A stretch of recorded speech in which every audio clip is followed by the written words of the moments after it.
Hello everybody, this is Crown Pokers, and today I'm going to be discussing the Extreme Boss Raid update. And if you enjoyed this video, please consider hitting the subscribe button down below. We're approaching 1,500 subscribers, so every little bit helps, and I would greatly appreciate it. We also will have a link to the channel's Discord in the description down below, where I'll be letting you guys know when I'm going live, when I'm posting videos, and just general discussion regarding the game. You guys also can feel free to let me know what you would like to see as far as video suggestions or just general topics you'd like me to discuss, and so on and so forth.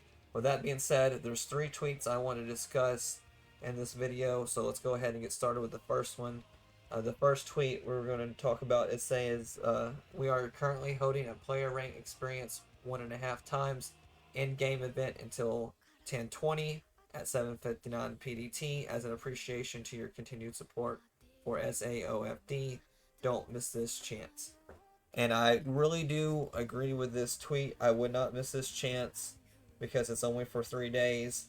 And when you get into the upper player ranks, it does take a while to rank up. So I would definitely consider grinding that out during these next few days to just really try to push your player rank higher, because you have to be at player rank 90 to do the extreme boss raid, which we'll go ahead and discuss with the second tweet.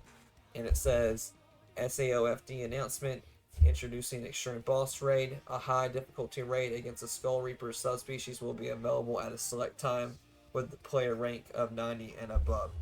And it says that its element is electric and its weakness to dark.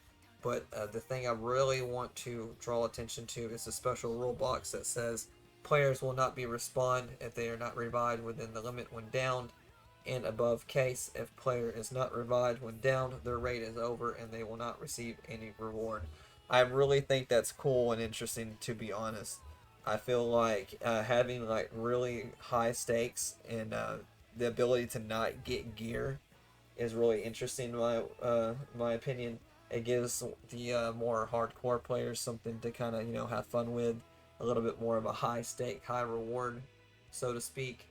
And it also kind of like breaks the habits of people just kind of just eating attacks with no regard to any consequences, because there's 19 other players that's going to revive them, and that may not be the case, because if someone can't get to you, you're just dead and your run's over. You won't get anything at all. You won't just get an item loss like you normally do. You just will get no rewards. So I just thought I'd mention that and just share my thoughts. I think that's really cool. I'd like to see other bosses that they might bring to the table.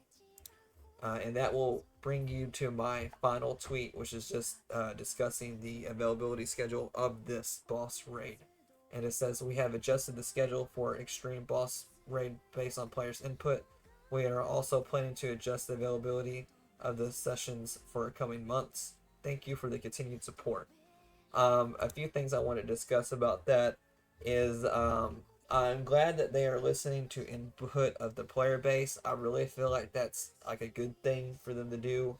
A lot of companies have a habit of just ignoring the player base and just trying to make as much money as quickly as possible and then move on to the next project. So I do want to take a second to just give my support, my appreciation and support of them listening to the players.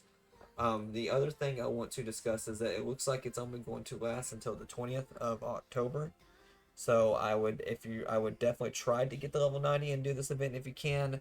But they also mentioned that it will be available in November and December, so it won't be the end of the world if you miss this.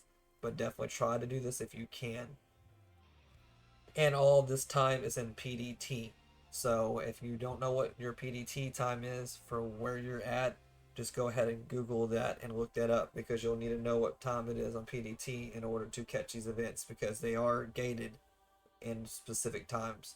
My thoughts on this is that I enjoy that the feeling of a limited event, feeling special, that hey, I got to do this event that other people didn't get to.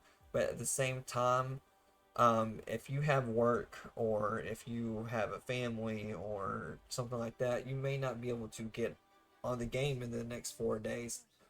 Because it seems like it's going to end on the 20th when the player rank experience boost ends. So I kind of feel like maybe they should either extend it or made it available throughout the whole day for the event instead of just certain hours. But that's just my thoughts. Let me know down in the comments below what you think, and if there's anything else you'd like for me to talk about. With that being said, I think I'm going to go ahead and end the video here.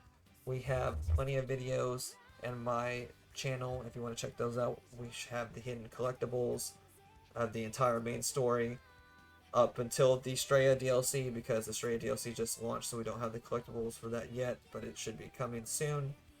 With that being said, you guys all have a good day and stay safe. This is Crown Pokerus. You out!